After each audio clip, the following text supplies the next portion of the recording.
जळगावमधील चोपडा इथे सैराटची पुनरावृत्ती। वडिलांनीच घातल्या स्वतःच्या मुलीला गोळ्या।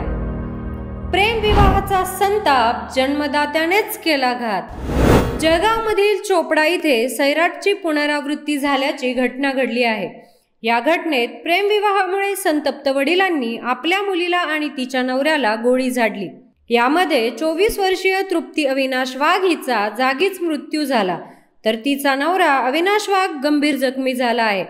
धुळे जिल्ह्यातील शिरपूरमध्ये राहणारी तृप्ती मांगले हिने वैद्यकीय शिक्षणासाठी पुणे येथील डी.वाय. पाटील कॉलेजमध्ये प्रवेश घेतला। पुण्यात शिक्षणासाठी आलेल्या तृप्तीची अविनाश सोबत जवळीकता वाढली। त्यानंतर दोघांचेही एकमेकांवर प्रेम झाले। दोघांनीही लग्न करण्याचा निर्णय घेतला। अविनाश हा तृप्तीच्या नात्यातला जरी असला तरी दोघांच्या परिवारात मात्र वाद होते, पण वडील या लग्नाला होकार देतील असे तिला वाटले। मात्र कमी शिकलेल्या अविनाश सोबत लग्नाला वडिलांचा नकार होता, तरी सुद्धा तृप्ती आणि अविनाश यांनी पळून जाऊन प्रेमविवाह केला आणि दोघेही पुण्यात स्थायिक झाले। पुण्याच्या कोथरूड परिसरात राहणारा अविनाश वाघ आणि तृप्ती या दोघांचा सुरळीत संसार सुरू होता। दोघांच्या संसाराला वर्ष लोटलं, मात्र मुलीने आपल्या विरोधात जाऊन लग्न केल्याचा राग हा किरण मांगलेंच्या डोक्यात होता। त्यामुळे या दोघांचा काटा काढण्यासाठी तो संधीची वाट बघत होता। अविनाशच्या बहिणीचं लग्न ठरलं होतं। त्याच्या बहिणीचं लग्न चोपडा इथे असल्याची माहिती तिच्या वडिलांना मिळाली। अविनाशच्या बहिणीचा हळदीचा समारंभ सुरू असताना या कार्यक्रमाला दोघांनीही हजेरी लावली होती। मात्र या सोन्यासारख्या संसारावर काळ धावून आला।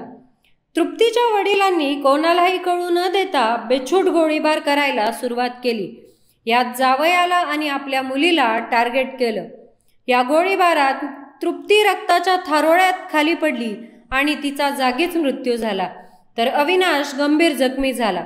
या घटनेनंतर मंडपातील व्यक्तींनी तृप्तीच्या वडिलांना चोप दिला। यामध्ये तिचेही वडील गंभीर जखमी झाले। अविनाश आणि तृप्तीच्या वडिलांना जळगावच्या शासकीय वैद्यकीय रुग्णालयात दाखल करण्यात आले असून संपूर्ण घटनेवर पोलीस काय म्हणाले पाहूयात। 10:15 वाजता चोपडा शहरामध्ये एका लग्नाच्या कार्यक्रमामध्ये एकाने एका मुलावरती गोळीबार केलेला आहे। याचा मागचा इतिहास असा आहे, अविनाश वाघ म्हणून हे मुलगा पुण्यात राहणार आहे आणि तृप्ती वाघ म्हणून ह्या मुलींसोबत लग्न केलं होतं 1 वर्षापूर्वी आणि दोन्ही लग्न करून पुण्यात राहायला गेले होते आणि ह्या लग्नाला मुलींचा वडिलांना विरोध होता आणि तेव्हापासून त्यांचा विरोध चालूच होता आणि आज ही मुलांचं नातेवाईकांचं इथं लग्न असल्यामुळे हा मुलगा अविनाश आणि तृप्ती दोघा इथं चोपडा शहरामध्ये आल्या होत्या।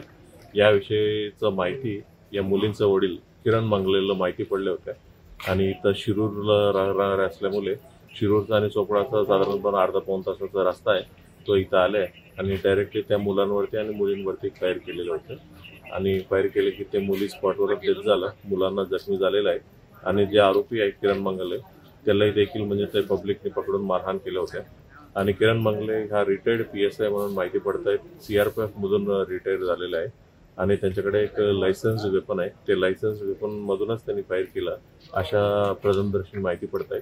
आणखीन इन्व्हेस्टिगेशन करते आणि काय डिटेल असेल तर आपल्याला सांगण्यात येईल। सर त्यांच्यासोबत अजून कोणी अजून होतं का आणि त्यांना काही ताब्यात घेण्यात आलेलं आहे? आता फायर केलेल्या ठिकाणी त्यांच्यासोबत कोणी नव्हते असं माहिती आहे। म्हणजे अजून कोणी आहे का, कोणी मदत केली का या विषयावर आम्ही तपास करून जरी असून कोणी निष्पन्न झालं त्यांना देखील म्हणजे आम्ही कारवाई करणार आहे, अटकेची कारवाई।